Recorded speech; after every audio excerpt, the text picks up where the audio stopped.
कहानी शुरू होती है पुजारिन की घर वापसी से।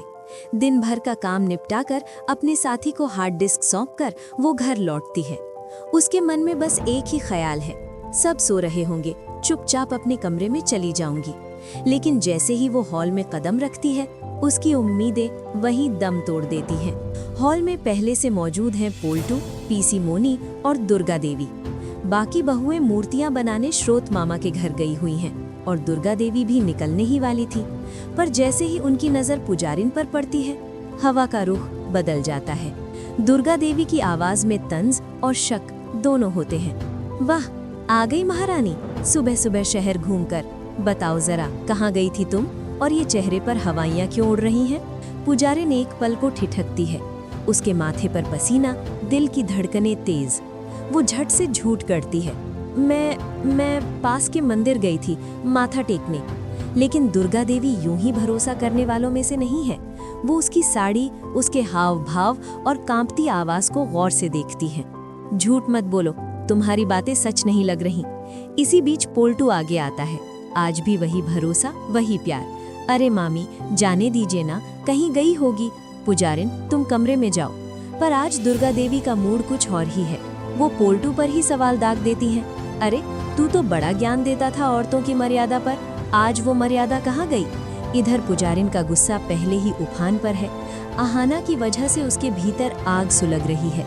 वो बार बार अपने पर्स की ओर देखती है, क्योंकि उसी पर्स में छुपी है एक पिस्तौल जो उसके साथी ने सेफ्टी के नाम पर उसे दी थी। दुर्गा देवी की नजर ये सब पढ़ लेती है। वो आगे बढ़ती है। पर्स में क्या छुपा रही है? पुजारिन अचानक चीख पड़ती है, खबरदार, मेरे पर्स को हाथ मत लगाना। अब पीसी मोनी भी सामने आ जाती है। अरे बहू, बड़ों से ऐसे बात नहीं करते, क्या है इसमें? ला इधर, मैं भी तो देखूं। मेरी बहू ने मेरे लिए कोई गिफ्ट लाया होगा। और बस यहीं से शुरू हो जाती है खींचातानी। 3 लोग, एक पर्स। पोल्टू रोकने की कोशिश करता है, पर देर हो चुकी होती है। धड़ाम, पर्स जमीन पर गिरता है, चेन खुलती है और बाहर आ गिरते हैं एक काली पिस्तौल और एक पासपोर्ट। एक पल के लिए पूरा घर जम जाता है। पीसी मोनी और दुर्गा देवी की चीख निकल जाती है। पोल्टू की आंखों को यकीन ही नहीं होता कि वो क्या देख रहा है। लेकिन उससे पहले कि कोई कुछ समझ पाए, पुजारिन बिजली की रफ्तार से झुकती है, पिस्तौल उठाती है। अब उसके चेहरे से बहू का नकाब उतर चुका है।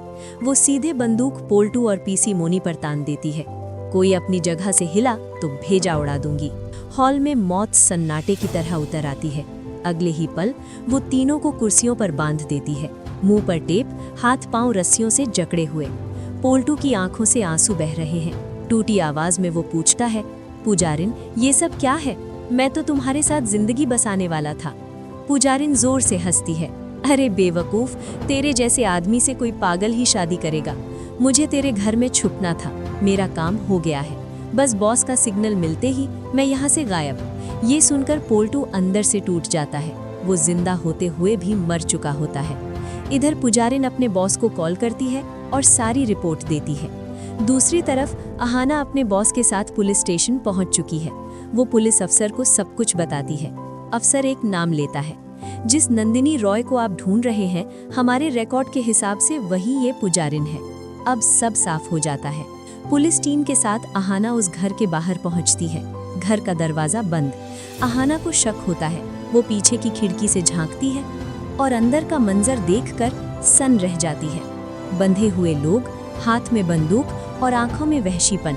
लेकिन तभी एक और मुसीबत। श्रोत मामा के घर गई हुई तीनों बहुएं लौट आती हैं। उन्हें बस इतना जानना है कि दुर्गा देवी आई क्यों नहीं। हंसते खेलते वो मेन डोर पर आती है और घंटी बजाती है। टिंग टोंग। ये आवाज पुजारिन के लिए किसी बम धमाके से कम नहीं होती। अंदर पीसी मोनी और पोल्टू छटपटाने लगते हैं। वो शोर मचाने की कोशिश करते हैं। पुजारिन की आंखों में खून उतर आता है। वो दौड़कर पीसी मोनी के पास जाती है। ठंडी बंदूक की नली उनकी कनपटी पर और फुसफुसा कर कहती है, श्श, एक भी आवाज निकली तो पहले इस बुढ़िया को गोली मारूंगी और फिर दरवाजा खोलकर बाकियों को भी ऊपर पहुंचा दूंगी। अंदर मौत का साया, बाहर बहुएं परेशान। दरवाजा क्यों नहीं खुल रहा? घंटी बार बार बजती है। खिड़की पर खड़ी आहाना का दिल जोर जोर से धड़क रहा है। वो बॉस से कहती है, सर, पता नहीं दरवाजे पर कौन है, हमें अभी कुछ करना होगा। अब वक्त बहुत कम है। क्या अहाना अपनी जान की बाजी लगाकर खिड़की तोड़कर अंदर कूदेगी या पुजारिन दरवाजा खोलकर बाकी बहुओं को भी बंधक बना लेगी?